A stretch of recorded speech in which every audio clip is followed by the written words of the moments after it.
감사드립니다.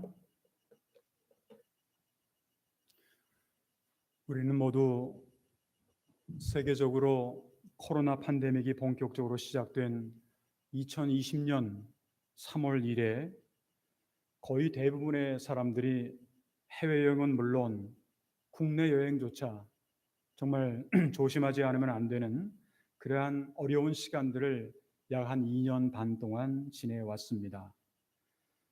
그러다가 거의 대부분의 나라에서 사람들이 움직이지 않는, 여행을 못하는, 출장도 못 가는 이런 상황이 되다 보니까 경제적인 그러한 타격이 그렇게 오게 되고, 하는 수 없이 이제는 우리가 이렇게 살던 저렇게 살던 우리가 잘못되면 안 되니까 코로나와 함께 갈 수밖에 없다 해가지고 위드 코로나라고 하는 그런 것을 진행할 수밖에 없었고, 아직도 일본 기준으로 제가 어저께 저녁에 기준을 봤더니 일주일 동안의 평균이 일본만 지금 하루 평균에 일주일 동안의 평균이 14만 7천 명이나 되는 사람들이 하루 동안에 새로운 감염자가 일어나오는, 근데 그러한 상황, 아직까지도 1,000명도 아니고 2,000명도 아니고 14만 7천 명이나 되는 그런 사람들이 확진자가 지금 나옴에도 불구하고 해외여행을 허락할 수밖에 없는 그러한 상황이 지금 된 것 같습니다.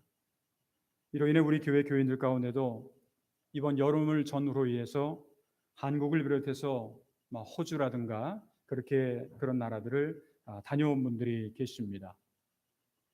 제가 이렇게 한번 조사를 해봤어요. 우리 교인들 가운데 대강 몇 분 정도가 지금 한국이라든가 아니면 호주라든가 이렇게 가셨을까 이렇게 계산은 이렇게 해봤더니 한 20명, 30명 이상은 가셨던 것 같은 그런 그 느낌을 받았고, 물론 아직도 안 돌아오신 분들도 좀 계신 것 같습니다.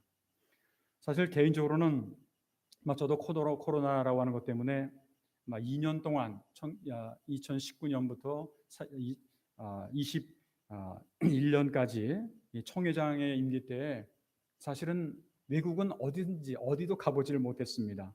그래서 코로나 총회장이라고 하는 그런 별명을 들을 정도로 아무 데도 가보지 못해 그런 상황이었는데, 그러다가 지난 8월 달에 우리 이제 총회에 연락을 받고서 저는 좀 총회장은 아닙니다만 이런 하나의 위원장으로서 지난 8월 중순경에 한국에서 열리는 평화통일 포럼에 좀 함께 목사님도 참여했으면 좋겠다 이렇게 연락이 와가지고 우리 제일장기독교 목사님 한 6분과 함께 그렇게 참가하고 돌아왔습니다. 저는 이번에 교회를 잠시 떠나서 한국에서 이렇게 시간들을 보내면서 이제 한 곳에만 머무른 것이 아니라 한 3군데를 머물렀습니다. 그러니까 숙소가 3군데였습니다. 한 열흘밖에 안 되는 그 상황 속에서 3곳을 옮겨 다녀야 되는 그런 상황 속에서 여행을 하면서 또 짐을 다 싸야 되고 또 다시 움직여야 되고 또 가서 풀어야 되고 이런 걸 한 3번을 계속해서 반복하다 보니까 제가 그런 생각이 들더라고요. 이전에도 그런 생각이 없었던 건 아닙니다만 인생의 길이라고 하는 것이 마치 여행하는 여행자와 같은, 나그네와 같은 그러한 길이라고 하는 생각을 해보게 되었습니다. 사실 성경을 보면 우리의 인생의 길을 여행자라고 혹은 나그네라고 그렇게 소개를 하고 있습니다. 구약성경 창세기 47장 이하를 보게 되면 나그네로서 야곱이라고 하는 인생에 대한 그 여정이 소개가 되고 있는데, 이 노년의 야곱이 이제 아들 요셉의 인도로 애굽 왕 앞에서 그렇게 서게 되는 장면이 나옵니다. 근데 야곱이 이제 그에게 묻습니다. 야곱에게 이 바로 왕이 뭐라고 묻냐면 나이가 몇 살이나 됐냐 그렇게 묻습니다. 그러니까 애굽의 왕이 이제 요셉의 아버지였던 야곱에게 나이가 몇 살이나 됐느냐라고 이제 그렇게 질문에 대해서 자신의 지나온 시간들을 삶을 돌아보면서 이렇게 대답을 합니다. 이게 창세기 47장 9절에 있는 말씀인데, 야곱이 바로에게 이르되 내 나그네의 길의 세월이 130년이니라. 내 나이가 얼마 못 되니 우리 조상의 나그네 길의 연조에 미치지 못하나 짧고 험악한 세월을 보내었나이다. 그렇게 얘기를 합니다. 그러니까 자기는 지금 나그네의 길이었다라고 라고 그렇게 이야기를 하는데, 이 말씀에 의하면 야곱은 자신의 그 인생의 여정을 한 세 가지로 이렇게 요약을 합니다. 첫 번째가 뭐냐면 내 인생은 나그네 길이었다. 다시 말하면 여행자의 길이었다. 라고 하는 것이 첫 번째고, 두 번째로는 130년을 살았지만 내 선조들에 비하면 짧은 인생이었다. 뭐 오늘 우리식으로 비교한다면 굉장히 장수한 거죠. 130년이라면. 그런데 당시에 그 선조들의 것을 비교해 본다면 뭐 무두셀라 같은 사람은 뭐 900몇 년 이렇게 살고, 그런 걸 비교해 본다고 한다면 그렇게 130년이면 긴 세월은 아니라고 하는 거죠. 그 짧은 인생이었다라고 하는 것. 그러니까 인생이라고 하는 것이 마치 일장춘몽과 같던 그러한 들의 풀이나 이슬에 불과했다라고 하는 것. 그거를 표현하는 그런 내용이라고 볼 수가 있고, 세 번째는 뭐냐면 지금까지의 인생이 참 힘들고 험악했다라는 겁니다. 130년의 인생이 참으로 힘들고 어려웠다라고 하는 이제 그런 내용입니다. 그런데 하나님의 백성이었던 이스라엘 민족을 이끌었던 위대한 지도자 모세도 사실은 좀 비슷한 고백을 합니다. 시편 90편 9절로부터 10절을 보게 되면 우리의 모든 날이 주의 분노에 지나가며 우리의 평생이 순식간에 다하였나이다. 우리의 연수가 70이요 강건하면 80이라도 그 연수와의 자랑은 수고와 슬픔뿐이요 신속기간에 우리가 날아가나이다. 이렇게 이야기를 합니다. 이들의 고백에 의하면 인생은 마치 날아가는 것처럼 빨리 지나간다. 신속하게 지나간다. 그런데 되돌아보면 참 힘들고 어려운 그러한 세월을 보낼 때가 많았다라고 하는 것. 어떻게 보면 노년의 야곱도 이스라엘을 이끌었던 지도자 모세도 인생을 마치 나그네처럼, 그리고 화살같이 빨리 날아가 버렸다고, 근데 그 길은 굉장히 힘들었다고 그렇게 고백을 하고 있습니다. 오늘 조금 전에 우리가 함께 읽은 성경 본문에 의하면 사도 베드로도 우리의 인생을 나그네로 표현을 합니다. 오늘 성경 보게 되면 사랑하는 자들아 거류민과 나그네 같은 너희를 권하노니 영혼을 거슬려 싸우는 육체의 정욕을 제어하라 하는 그런 그 말씀을 합니다. 이 말이 무슨 말일까요? 나그네라고 하는 말, 이 표현 자체가 무슨 말이냐면 인생은 여행자라는 거죠. 여행자 또는 나그네로서, 나그네나 여행자라고 하는 말은 다른 말로 표현하면 언젠가는 돌아갈 집이 있다라는 거예요. 지금은 잠깐 머무르고 있는 그 단계고 언젠가는 돌아갈 고향이 있다라고 하는 겁니다. 그렇다면 나그네로서 살아가는 우리 인생들, 여러분이나 저나 다 나그네인데, 나그네로서 살아가는 우리의 인생이 어떻게 하면 정말 의미가 있고 후회 없는 그러한 시간들을 우리가 보낼 수가 있을까요? 오늘은 계절적으로 이제 9월을 맞이했는데, 이제 9월이면 이제 조금 있으면 추분이라고 하는 것이 와서 이제 가을을 우리가 맞이하게 되는 그런 그 이 9월 달, 이제 9월의 오늘 첫 번째 주일을 맞이하면서 인생이라고 하는 그러한 여행길, 여정의 의미가 있고 정말 후회 없는 인생, 그리고 정말 즐거운 인생길이 되기 위해서 우리에게 필요한 신앙의 자세에 대해서 함께 생각해 보면서 오늘은 나그네로서의 인생이라고 하는 그런 제목으로 말씀을 드리도록 하겠습니다. 그렇다면 앞으로 우리가 살아가야 될 나그네로서의 인생의 여정이 정말 즐거운 여행이 되려면 어떻게 하면 좋을까? 누구나 다 이왕 나그네로서 살아간다고 한다면 즐겁고 기쁘고 감사하고 이런 거를 다 원할 텐데 어떻게 하면 이것이 가능할까?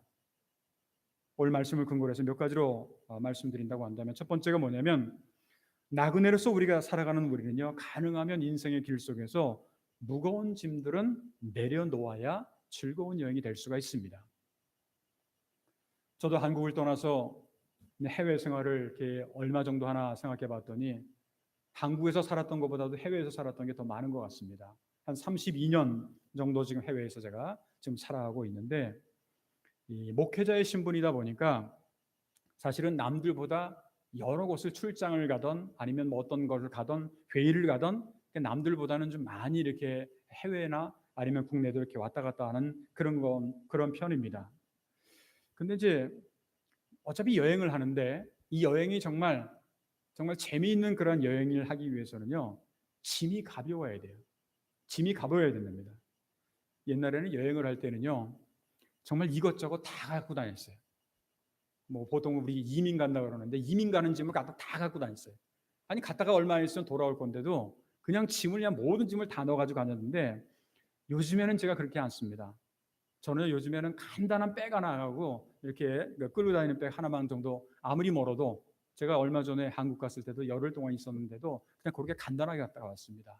근데 저희 이런 말 하면 안 되는데 저희 집사람은 저보다 훨씬 큰 거 하고 그렇게 가더라고요.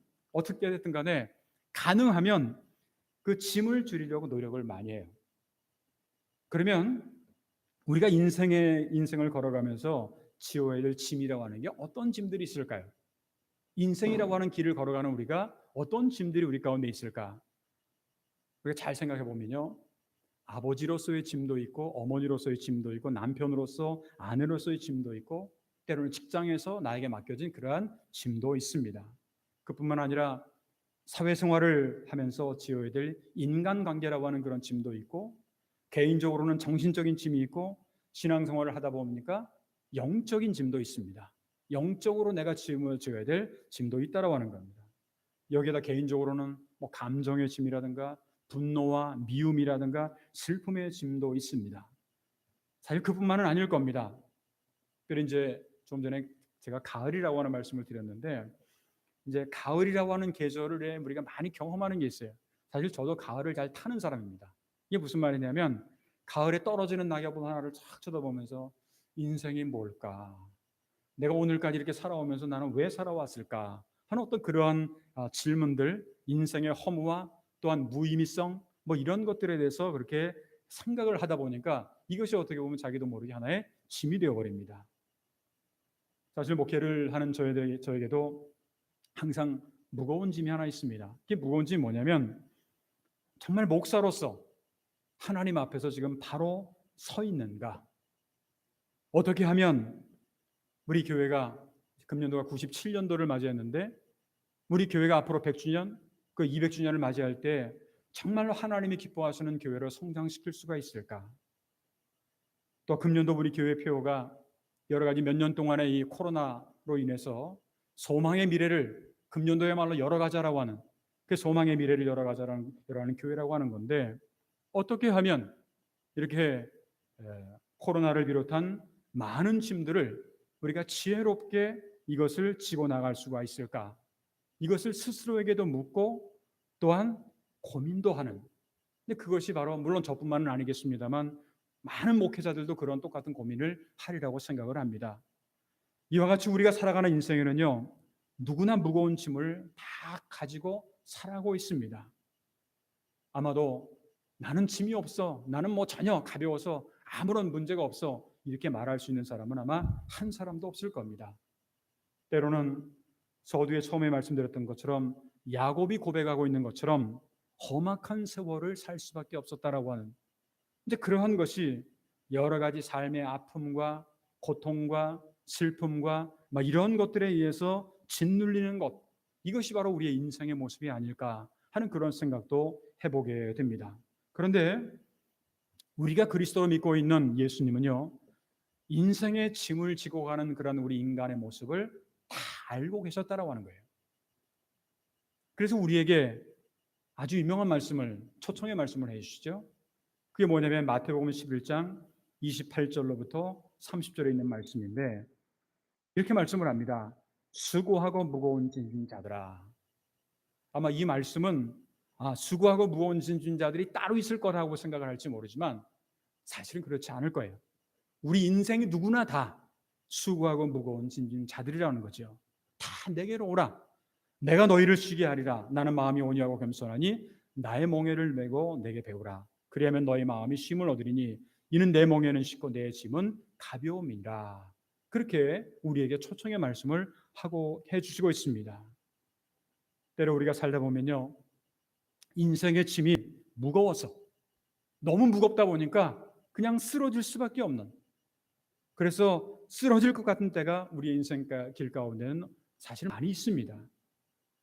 바로 예수님은 그러한 고통 가운데 있는 사람들을 부르시고 그 무거운 짐을 주님께 맡기면 우리는 참된 평안과 안식을 얻을 수가 있다라고 하는 것이 바로 조금 전의 말씀입니다. 예수님이 우리에게 평안과 쉼을 주실 수 있는 것은요, 그분만이 내 인생의 짐이 무엇인지 알고 계시기 때문에 그렇습니다. 그분이 내 인생의 짐이 무엇인가를 알고 계시기 때문에 그렇다. 따라서 나그네라고 하는 그런 인생의 여정 속에서 정말 고통이 아닌 즐거움을 체험하기 위해서는 어떻게 하면 좋을까? 어차피 우리 인생은 힘들고 어렵고 고통스러운 일이 많이 있는데, 그럼에도 불구하고 나그네라고 하는 인생길에서 기쁨을, 감사를 체험하기 위해서는 어떻게 하면 좋을까? 이를 위해서는 우리를 날마다 초청해 주시는 그분께 모든 짐을 내려놓고 맡겨야 된다는 겁니다. 어떤 짐을 가지고 있든 간에, 개인적이든 가정적이든 사회적인 짐이든 신앙적인 짐이든 어떤 짐이든 간에 그 모든 것을 그분께 내려놓고 맡겨야 된다라고 하는 것. 이렇게 하는 사람이야말로 나그네로서 즐거운 여행을 할 수가 있다라고 하는 겁니다. 두 번째로, 나그네로서 우리 인생의 여정이 즐거운 여행이 되기 위해서는요, 누구랑 함께 가느냐, 동행자 또는 친구가 중요합니다. 우리가 누구와 함께 여행을 하느냐에 따라서 즐거운 여행이 될 수가 있고요, 때로는 그렇지 않을 수도 있습니다. 여러분들도 다 여행의 경험이 있으실 겁니다. 마음에 들지 않는 사람과 함께 여행을 하면 어때요? 가도 좋은 곳에 가는데도 불구하고 마음에 별로 들지 않은 사람하고 함께 간다고 한다면 이게 아주 보통이 아닌 거예요. 마음이 싫어하는 사람이나 불편한 사람과 함께 있는 것은요, 상상만 해도 괴롭고 힘들 수 있다라는 거죠. 반대로 즐거운 여행이라고 하는 게 뭐예요? 즐거운 여행이라고 하는 것은 정말 대화가 잘 통하는 사람, 저 사람하고 함께 있으면 내가 마음이 굉장히 편해요. 그리고 기쁨이 넘쳐요. 그런 사람들과 함께하는 그러한 여행은 정말 그냥 너무너무 신이 나고 기분이 좋아요. 우리 모두는 그러한 사람들과 함께 여행 가기를 다 원하지 않습니까? 이왕 여행하는 거 좋은 사람과 편한 사람과 그렇게 여행을 하지, 그냥 걸음은 걷는데 이게 왜 이렇게 이렇게 무거운 걸음을 걸을 수밖에 없는, 가고 싶지 않은 그러한 걸음이라고 한다면 우리는 그것을 가고 싶지 않지 않습니까? 근데 가끔은요, 가족이나 친구와도요, 마음이 안 맞을 때가 있어요. 여행 중에 다투기도 해요. 근데요, 더더욱 좀 심각한 것은 신혼여행 가서 싸웁니다. 보통 한국에서 저도 이제 한국에서 결혼해가지고 신혼여행을 제주도로 갔었는데, 한국에서 이렇게 결혼해가지고 신혼여행을 제주도로 가는 사람들 가운데서 10명의 1명은 제주도에 가자마자 도착해가지고 싸워가지고 나중에 이혼한다라는 그런 말이 들 정도로, 그렇게 아무리 신혼여행이 하니문이라고 하는 거 좋지 않습니까? 그럼에도 불구하고 싸우고 돌아올 수도 있다라고 하는 거예요. 더 이상 함께 있는 게, 두 사람이 함께 있는 게 얼마나 즐거워요. 얼마나 좋아요. 그럼에도 불구하고 함께 있는 게 싫은 거예요. 최근에는 이제 코로나 상황 때문에 2년 반 이상 저희들이 여행이 거의 금지되다시피 그렇게 해서 자유롭지 못했습니다만, 그 이전에 코로나 이전 상황에 이렇게 신문이라든가 이런 걸 보게 되면 여행을 가는 사람들 가운데서요, 홀로 여행 가는 사람들이 생각보다 많다랍니다. 혼자 여행을 가는 거예요. 왜? 혼자 여행을 가기 편하니까. 근데 그런 사람들이 많이 있었다라고 하는 건, 어떻게 보면 자기랑 함께 있는 사람이 누군가 있으면 그것이 자기에게 별로 장애물이 되거나 좋지 않아서 그런 생각 때문에 혼자 여행을 가는 것도 있지 않았을까 하는 그런 생각을 개인적으로는 해보게 됩니다. 어쨌든 인생의 길에서 제일 큰 복 중에 하나가 뭐냐면 사람을 잘 만나는 거예요. 사람을 잘 만나는 거예요. 그래서 가족이 소중하고 친구가 귀중한 겁니다. 그래서 성경은요, 우리에게 영원한 친구가 있다라고 하는 것을 우리에게 가르쳐주고 있습니다. 그 친구가 누굴까요? 바로 예수 그리스도라고 하는 겁니다. 요한복음 15장 13절로부터 15절에 보게 되면 이런 말씀이 기록되어 있습니다. 사람이 친구를 위하여 자기 목숨을 버리면 이보다 더 큰 사랑이 없나니 너희는 내가 명하는 대로 행하면 곧 나의 친구라. 이제부터는 너희를 종이라 하지 아니하리니 종은 주인이 하는 것을 알지 못함이라. 너희를 친구라 하였노니 내가 내 아버지께 들은 것을 다 너희에게 알게 하였습니다. 예수님은 우리를 위해서, 저와 여러분들을 위해서 자기의 목숨을 버리시면서 우리를 친구로 불러주셨다라고 하는 겁니다. 이것은 곧 예수님이 우리의 친구가 된다라는 말이 무슨 말이죠? 우리와 늘 함께 동행해 주시겠다라고 하는 그런 얘기입니다. 세상에서 이것보다 더 큰 복이 있습니까? 제가 가끔 여러분들에게 말씀을 드립니다만 사람들이 많이 그 하나님의 복, 축복이라고 하는 복이라고 하는 얘기를 많이 하는데 복 중에 가장 큰 복이 뭘까 하는 것을 생각해 본다고 한다면 사실은요, 뭐 돈 많이 버는 것, 뭐 명예가 있고 권력도 있고 뭐 여러 가지 뭐 많은 복의 이 세상의 기준이 있지만 사실은 가장 중요한 큰 복은 뭐냐면 우주 만물을 창조하시고 우리 인간을 창조하신 그 하나님이 늘 나와 함께 하시고 나와 동행하신다고 한다면 이것보다 큰 복이 세상에 어디 있겠느냐라고 하는 겁니다. 구약 성경을 보게 되면 하나님은 믿음의 선배들인 아브라함이라든가 아니면 모세라든가 이런 사람들에게 그리고 이스라엘 백성들에게 친구로 다가오십니다. 친구로 다가오시고 그들과 대화하시고 그들보다 앞서 가셔가지고 그들의 걸음들을 다 인도를 해주세요. 여러분들이 잘 아시는 것처럼 하나님의 백성이 애굽에서 430년 동안 노예 생활을 하다가 출애굽을 하게 되죠. 그러고 나서 출애굽 이후의 길 가운데서 사실은 굉장히 어두울 수도 있고 뭐 여러 가지 악조건들이 많이 있음에도 불구하고 성경을 보게 되면 하나님께서 밤에는 불기둥으로 낮에는 구름 기둥으로 인도하신다라고 하는 것, 이것은 어떻게 보면 항상 동행하시는 하나님, 함께 하시는 하나님의 모습을 우리가 알 수가 있는 겁니다. 여러분은 나그네로서 인생의 여정을 살아가는 동안에 누구와 함께 걸어가고 싶습니까? 가족이 있고 뭐 여러 가지 뭐 친구가 있고 이렇게 얘기를 합니다만 사랑하는 부모님도요 언젠가는 내 곁을 떠나게 되어 있습니다. 사랑하는 배우자도 마찬가지예요. 사랑하는 자녀들도 마찬가지예요. 나와 영원히 함께 있을 수는 없다라고 하는 겁니다. 제가 우리 낙골당에 가서나 아니면 장례 예배를 할 때 가끔 드리는 말씀이긴 합니다만 가족이나 친족이나 이런 사람들이 이 오하가라 그러죠. 아니면 낙골당까지만 함께 할 수 있어요. 근데 그 이유는 함께 할 수가 없어요. 함께 하고 싶어도 안 됩니다. 그게 바로 우리의 인간의 모습이라고 한다면 나와 영원히 함께 할 존재는 이 세상에 부모도 아니고 자녀들도 아니고 친구도 아니에요. 그러면 누가 우리와 함께 늘 영원히 함께 하실 수가 있을까? 오직 우리의 영원한 친구이신 예수님만이 우리와 함께 동행하실 수가 있다는 겁니다. 지금도 앞으로도 영원한 세계에서도 이것을 깨닫는 사람만이 나그네의 인생의 여정 가운데서 행복을 누릴 수가 있고 감사를 누릴 수가 있다라고 하는 겁니다. 세 번째 마지막으로 나그네로서의 인생을 걸어가는 우리는요 언젠가는 반드시 돌아갈 집, 고향이 있다라고 하는 것, 이걸 좀 영적으로 말씀드린다고 한다면 하나님의 나라가 있다라고 하는 것을 알아야 된다라고 하는 겁니다. 여행이 아무리 재미있어도요 시간이 지나고 하면 지치기 쉬워요. 아무리 맛있는 좋은 음식을 먹고 아무리 좋은 궁궐 같은 그러한 호텔에서 생활을 한다고 하더라도요 그래도 그냥 시간이 계속 똑같은 시간만 반복이 되면 사람은 지치고 피곤해집니다. 그래서 사람들은 다시 집으로 돌아오는 거예요.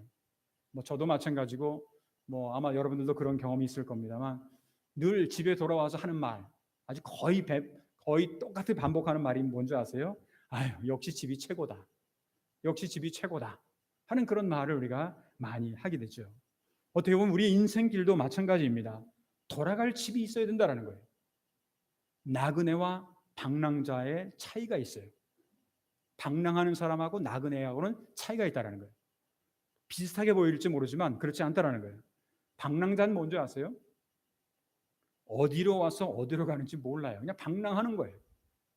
목적지가 없이 자기 기분대로 떠도는 사람, 이런 사람들 보통 방랑자의 인생이다라고 얘기를 합니다. 그 때문에 어디로 가는지 알지도 못하는데 그 사람을 딱 따라갈 수가 없는 거예요. 어디로 갈지 예측할 수 없기 때문에 누구도 그와 함께 할 수가 없어요. 그냥 방랑하는 세월. 그래서 방랑자는 늘 혼자이기 때문에 고독하고 외롭고 쓸쓸할 수밖에 없습니다. 그러나 나그네는 그렇지 않아요. 나그네는 어디에서 왔으며 어디로 가는지 알고 있어요. 여러분들이 여행을 할 때도 마찬가지죠. 내가 뭐 유럽 여행을 한다던가 미국 여행을 한다던가 아시아 여행을 한다던가 어디를 가서 며칠 동안 뭐를 하고 그래가지고 스케줄을 다 잡아가지고 그리고 결국에는 나중에는 여기로 이쪽으로 일본 공항으로 돌아온다라고 하는 것, 이것이 이제 우리의 스케줄 가운데 다 있다고 한다면 나그네는 어디로 가서 뭐를 하고 그리고 언제 돌아온다라는 것을 알고 있다라는 것. 왜? 돌아갈 집이 있기 때문에 그렇습니다.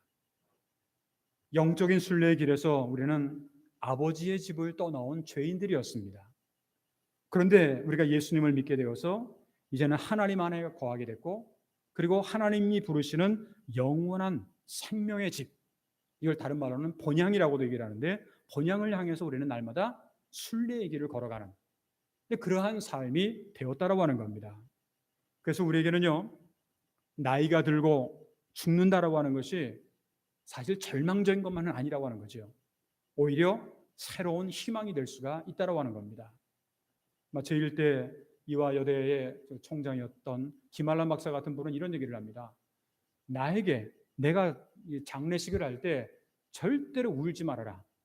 절대로 장송곡 같은 거 부르지 말아라. 꼭 찬송가를 불러달라. 그래서 실제로 찬송가를 불렀다라고 하는 그런 말이 있는데, 왜 그렇습니까? 죽음이 끝이 아니라 새로운 희망의 시작이라고 하는 걸 알기 때문에 그렇습니다. 그것이 바로 믿는 사람들이 살아있을 때 당당하고, 때로는 죽음 앞에 섰을 때 하나님 앞에 감사하며 인생을 마칠 수 있는 그러한 이유라고 하는 겁니다. 이 세상을 떠나게 될 때 나 어떻게 하면 좋아, 나 할 거 많았는데, 이런 식으로 생각하는 것보다는요, 하나님이 여기까지 나를 인도해 주셨구나, 그 하나님께서 이제는 나에게 새로운 그러한 소망과 생명과 영원한 길로 인도해 주시는구나 라고 생각을 한다고 한다면 우리는 굉장히 기대가 되고 또 바라보게 되고 하나 더 그런 마음을 가질 수 있는 것처럼, 사도 바울이 이런 얘기를 하죠. 빌립보서 3장 20절 전반절에 보게 되면 그러나 우리의 시민권은 하늘에 있는지라.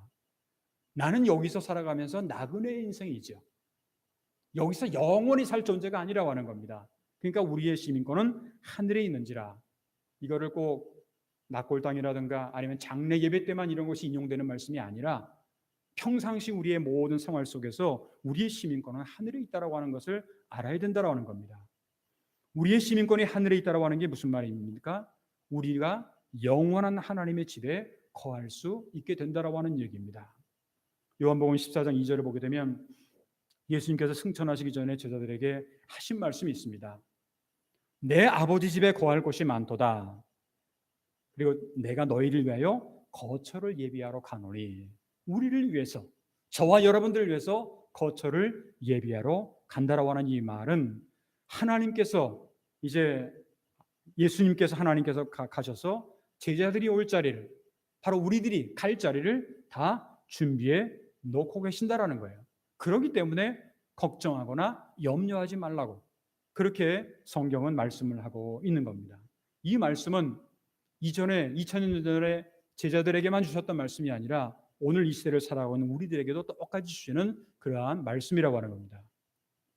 사랑하는 성도 여러분, 나그네로서, 행인으로서, 기류자로서 정말 우리의 인생 길이 정말 즐거운 그러한 여행이 되기 위해서는요, 좀 전에 말씀드렸던 것처럼 짐을 가볍게 해야 된다고 하는 것. 짐을 가볍게 하는 비결은 내 짐을 내가 혼자 다 갖지 말고 그분께 맡겨야 된다는 것. 그리고 좋은 동행자가 있어야 된다는 것.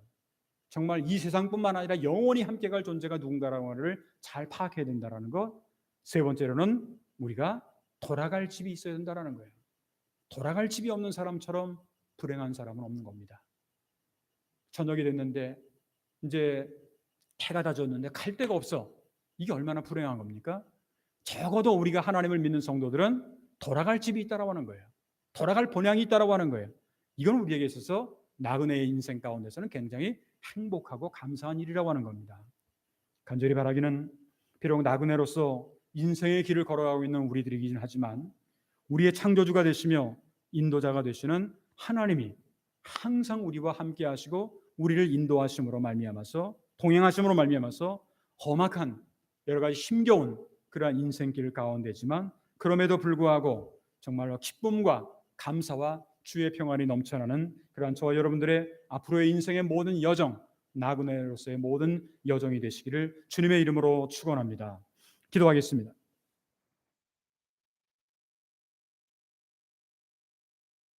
은혜로우신 하나님 아버지 감사합니다. 풍파많은 이 세상에서, 또 어려움 많은 이 세상에서 8개월 동안을 무사히 지내게 하시고 오늘 9월의 첫 번째 주일을 맞이하게 하시며 몸된 교회에서 또한 각 가정에서 온라인을 통해서 하나님 앞에 예배의 자리에 앉게 하신 그 은혜를 진심으로 감사를 드립니다. 하나님, 우리는 누구나 이 세상에 태어났으면 언젠가는 이 세상을 떠날 수밖에 없는 나그네로서의 인생을 살아가는 그러한 존재들입니다. 하나님, 이왕 우리가 나그네로서 하나님이 원하시고 하나님이 인도하시는 길을 걸어간다고 한다면 무거운 짐들을 주님께 다 내려놓고 가볍게 할 수 있도록 도와주시오며 우리에게 영원한 그리고 좋은 동행자이신 예수 그리스도와 늘 함께 걸어가는 그러한 저희를 될 수 있도록 도와주시오며 언젠가는 나에게도 돌아갈 고향이 있다라고 하는, 돌아갈 하나님의 나라가 있다라고 하는 그런 확신을 가지고 매 순간순간마다 힘차게 걸어갈 수 있는 그런 우리 모든 성도들의 삶이 되도록 주님께서 인도하여 주셨기를 간절히 원하고 기도하옵나이다. 코로나 상황이 계속해서 이어지고 있습니다. 하나님께서 하루빨리 우리가 코로나로부터 해방되고 자유스러운 날이 올 수 있도록 주님께서 인도하여 주시옵시고 우크라이나의 전쟁도 하루빨리 주님께서 멈춰 주시사 이제 전쟁이 아닌 참된 평화와 함께 살아가는 공생 공용의 길을 걸어가는 우리 모든 이제 이 지구에 살아가는 모든 사람들이 될 수 있도록 주여 인도하여 주셨기를 간절히 기도하옵나이다. 자연재해로 인해서 고통당하고 있습니다. 또 태풍 11호가 또한 이제 일본과 한국을 또한 이제 가까이 오고 있는 가운데 하나님께서 지켜주셔서 이제 아버지 하나님 사고 당하지 않도록 안전을 잘 지켜주셨기를 간절히 원하고 기도하옵나이다. 오늘 인권주의를 저희들이 맞이했는데 하나님께서 우리 한 심령을 기억하여 주시어서 정말 이 세상이 일본, 한국 또는 전 세계가 인권이 지켜지는 그러한 세계상이 올 수 있도록 하나님께서 지켜주셨기를 간절히 원하고 기도하옵나이다. 성도들 가운데 영육간의 질고로 동다는 성도들이 있습니다. 남에게 말할 수 없는 고민과 아픔과 상처 가운데 살아가는 분들도 있습니다. 한 분 한 분 처해져 있는 환경과 상황은 다를지라도 한 분 한 분 위에 하나님의 위로하심과 또한 하나님의 치유의 은총을 저희에게 허락하여 주시옵시고 구원의 기쁨과 감격을 가지고 매 순간순간 주님과 함께 걸어갈 수 있는 우리 모두가 되도록 주여 인도하여 주시옵소서. 앞으로 일주일 동안, 앞으로 한 달 동안에 걸어가는 우리의 모든 삶의 발걸음 위에도 하나님께서 날마다 함께 동행하여 줄 믿사옵고 감사하며 주 예수 그리스도 이름으로 간절히 축복하며 기도하옵나이다. 아멘.